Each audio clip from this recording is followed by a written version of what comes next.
आइए भगवान शिव को अपना गुरु बनाए। आज मैं फिर से आप लोगों के सामने प्रस्तुत हूँ अपने गुरु महादेव की चर्चा लेकर। सबसे पहले अपने महेश्वर शिव गुरु महादेव के चरण कर मैं प्रणाम करती हूँ। अपने साहब भैया के चरणों में मैं प्रणाम करती हूँ। अपनी दीदी माँ के चरणों में प्रणाम करती हूँ। आज का विषय है कि जगत गुरु महादेव क्यों कहलाते हैं। देखिए, जैसे महादेव घर घर के बाबा है, भगवान है, मालिक है, सबके लिए हैं। गरीबी अमीरी हर आदमी के लिए है। इसीलिए जगत गुरु महादेव ज्ञान देते हैं, गुरु रूप में ज्ञान देते हैं, समझ देते हैं। तो जगत गुरु महादेव इसलिए कहलाते हैं कि हमारे गुरु महादेव में शर्त बंधन लागू नहीं है।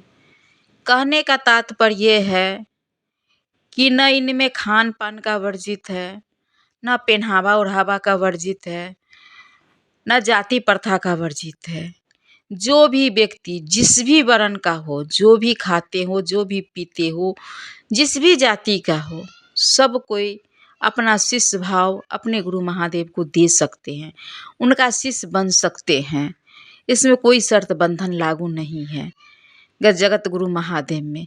अगर जगत गुरु महादेव में शर्त बंधन लागू रहता है, जैसे कि और गुरु में है, हर चीज़ का शर्त बंधन आता है, खान पान का शर्त बंधन आता है, पहनावा ओढ़ावा का शर्त बंधन आता है, तब जाके कहीं कोई उस गुरु का शिष्य बन पाता है। लेकिन मेरे गुरु महादेव में कोई शर्त बंधन नहीं है। अगर शर्त बंधन रहता तो महादेव जगत के गुरु नहीं बनते।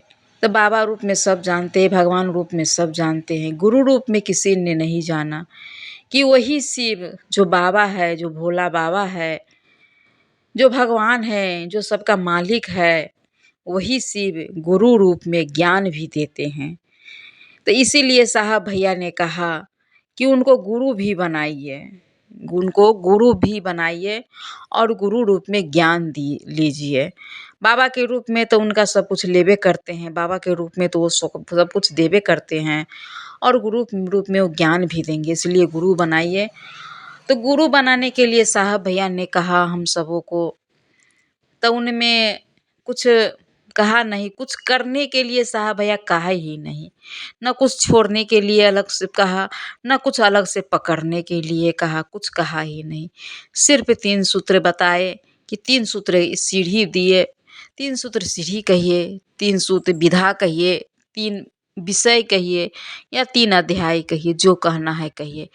3 अध्याय लेके रोज हम लोग को पढ़ना है और 3 अध्याय लेकर चलना है।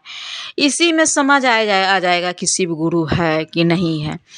आप घोषणा कराइए जहाँ कहीं भी, अगर मेरी बात अच्छी लगती हो तो शिव को गुरु मान लीजिए और घोषणा करा लीजिए और 3 सूत्र का विधा कीजिए। पहला सूत्र में अपने गुरु शिव से कहना है बारंबार कि हे शिव, आप मेरे गुरु हैं, मैं आपका शिष्य हूँ, मुझसे इस पर दया कर दीजिए। दूसरा सूत्र है अपने गुरु महादेव की चर्चा करना और तीसरा सूत्र है अपने गुरु महादेव का नमन करना, जो गुरु रूप में स्वीकार किया है। तो नमः शिवाय के मंत्र से उनको प्रणाम करना है, या यही मंत्र है गुरु रूप में स्वीकार करने के बाद करना है। तो यही है जगत गुरु महादेव, इसीलिए कहलाते हैं। इसी वाणी के साथ अपने वाणी के अपने महादेव गुरु के चरण में, अपने साहब भैया के चरण में, दीदी माँ के चरण में रखती हूँ और आप सभी को प्रणाम करती हूँ।